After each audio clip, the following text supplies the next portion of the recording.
ரோஹிணி வந்து அவங்க அம்மா மடியில் படுத்து அழுதுகிட்டு இருக்காங்க.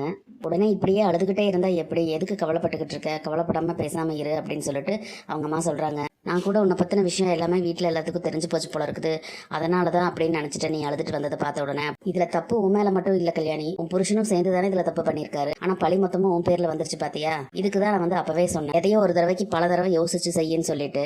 நீயும் வந்து அந்த மாதிரி ஒரு வார்த்தை பேசியிருக்கவே கூடாது. உன் புருஷனை நீ விட்டு கொடுத்து பேசிட்டேன், அதனால தான் வந்து அவங்க கோவப்பட்டுட்டாங்க. நீ ஏன் சொல்லியிருக்கேன் அவர் மேலே தான் உங்கள் அத்தைக்கு வந்து ரொம்ப பாசம்னு சொல்லிட்டு, இருக்கிற 3 பசங்கள்லேயே அவர் மேலே தான் அவங்க பாசமாக இருப்பாங்கன்னு சொல்லிட்டு. அப்படி இருக்கும்போது நான் அவங்க பிள்ளை வந்து எதுக்குமே கையாலாகாதவங்கிற மாதிரி நீ கேவலப்படுத்தி பேசினா அவங்க எப்படி பொறுத்துக்குவாங்க, அதனால தான் அவங்க கோவப்பட்டுட்டாங்க அப்படின்னு சொல்லிட்டு அவங்க சொல்கிறாங்க. உடனே ரோஹிணி வந்து, நான் ஒன்றும் தப்பாக எதுவுமே பேசலையம்மா, அவன் வந்து வேலைக்கு போகாமல் பார்க்கில் படுத்து தூங்கிட்டு இருந்தான், கிடைச்ச வேலையெல்லாம் விட்டுக்கிட்டு அவன் பாட்டுக்கு சும்மா சுற்றிக்கிட்டு இருந்தான், அதனால தானே நான் இந்த ஐடியா சொன்னேன். உடனே லக்ஷ்மி இருந்துட்டு, அதெல்லாம் சரிதாண்டி, ஆனால் அவர் அந்த மாதிரி பண்ணினது வந்து வீட்டில் யாருக்கும் பெருசாக தெரிஞ்சிருக்காது, ஏன்னா அவர் தான் வந்து அடிக்கடி இந்த மாதிரி தப்பு பண்ணியிருக்காருன்னு சொல்லி நீ தான் சொல்லியிருக்கியே, ஆனால் நீ இப்படி பண்ணுவேன்னு சொல்லி யாருமே எதிர்பார்த்துருக்க மாட்டாங்க. அதை விட முக்கியமான விஷயம், உங்ககிட்ட இந்த விஷயத்தை வந்து எதிர்பார்த்துருக்க மாட்டாங்க உங்கள் மாமியார் அப்படின்னு சொல்லிட்டு அவங்க சொல்கிறாங்க. சரி அதை விட ஏதோ நல்லதுன்னு நினச்சி நீ இந்த மாதிரி பண்ணிட்ட, அதை குடும்பத்தில் இருக்கிற எல்லாத்தையும் உட்கார வச்சு பொறுமையாக சொல்லியிருக்கலாம்ல, அதை விட்டுட்டு தேவையில்லாமல் வார்த்தையை விட்டுட்ட அப்படின்னு சொல்லிட்டு அவங்க சொல்கிறாங்க.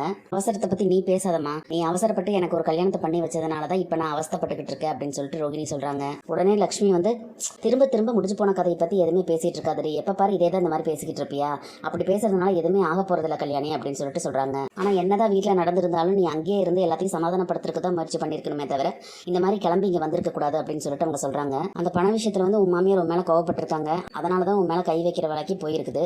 அப்படி இருக்கும்போது நீ பாட்டுக்கு சமாதானம் எதுவும் பண்ணாமல் கோவப்பட்டுட்டு இப்படி வெளியே வந்தால் இன்னும் கோவம் அதிகமாக தானே. சொல்கிறத கேளு, முதல்ல வீட்டுக்கு கிளம்பி போ கல்யாணி அப்படின்னு சொல்லிட்டு அவங்க சொல்கிறாங்க.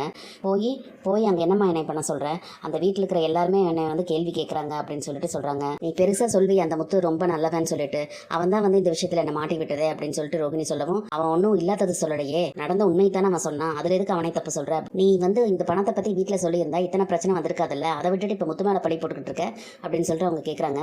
நீ இப்போ கூட அவனுக்கு தான் சப்போர்ட் பண்ணுவியா, நான் அந்த பணம் கிடச்சிருச்சுங்கிற விஷயத்த வீட்டில் சொல்லியிருந்தா முத்து அந்த பணத்தை 3ஆக பிரிக்க சொல்லியிருப்பான், அப்போ மனோஜ் கைக்கு எதுவுமே வந்திருக்காது, அப்புறம் எப்படி அவனுக்குன்னு சொல்லி ஒரு பிஸ்னஸ் ஆரம்பிக்க முடியும், அதனால தான் வந்து நான் சொல்லலை அப்படின்னு சொல்லிட்டு இவங்க சொல்கிறாங்க. இப்போ நீ பேசுறது தப்புன்னு சொல்லி உனக்கே தெரியலையா கல்யாணி, அந்த வீட்டில் 3 பசங்க இருக்காங்கன்னா 3 பேருக்கும் தானே அவங்க அப்பாவோட பணம் கிடைக்கணும், நீ பாட்டுக்கு உன் புருஷனுக்கு மட்டும் கிடைக்கணும்னு சொன்னேன்னா அது சுயநலம் தானே அப்படின்னு சொல்லிட்டு அவங்க கேட்குறாங்க. பாருமா, நியாய தர்மம்லாம் பார்த்துட்டு இருந்தோம்னா நம்ம எதுவுமே பண்ண முடியாது வாழ்க்கையில், அப்படி பண்ணதுனால தான் நீ இப்படி உட்காந்துக்கிட்டு இருக்க, புரியுதா உனக்கு, இன்னும் புரியலையா அப்படின்னு சொல்லி அவங்க கேட்குறாங்க. சொல்கிறத கேளு, கிளம்பி வீட்டுக்கு போ கல்யாணி, அங்கே போயிட்டு உங்கள் மாமியார் முதல் சமாதானப்படுத்துகிற வழியை பாரு, அதே மாதிரி உன் புருஷன்கிட்ட ஒழுங்காக பேசு, வீட்டில் இருக்கிறவங்க முன்னால் உன் மாமியாரையும் புருஷனையும் விட்டு கொடுத்துட்டு இருந்தீங்கன்னா உனக்கு அங்கே மரியாதை இருக்காது அப்படின்னு சொல்லிட்டு அவங்க சொல்கிறாங்க. அவங்க அம்மா சொன்னதை கேட்டுட்டு சரின்னு சொல்லி வீட்டுக்கு கிளம்பி போகிறாங்க ரோஹிணி. வீட்டில் அங்கே போய் நீ என்னெல்லாம் கூத்து பண்ண போகிறாங்கன்னு சொல்லி தெரியல, பொறுத்திருந்து பார்க்கலாம் ஃப்ரெண்ட்ஸ். நம்ம வீடியோ பிடிச்சிருந்தா லைக் பண்ணி சப்ஸ்கிரைப் பண்ணுங்கள். தேங்க்யூ.